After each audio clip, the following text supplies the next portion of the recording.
In order to get Importify to work properly, we need to do the following steps. 1. Install the app from the Shopify App Store.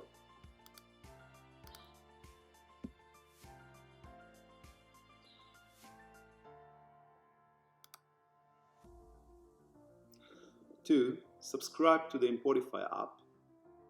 Choose one of the subscription and make sure to approve charge.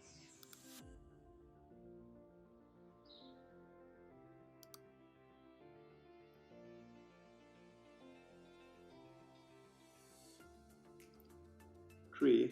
Install the extension. You can find the link in the Importify dashboard.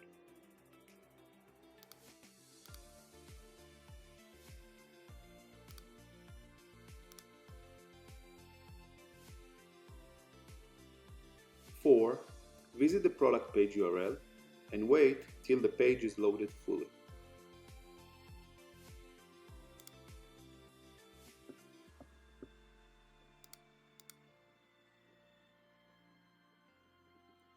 Once you have this completed, the Add button should appear and you'll be able to start import products to your Shopify store.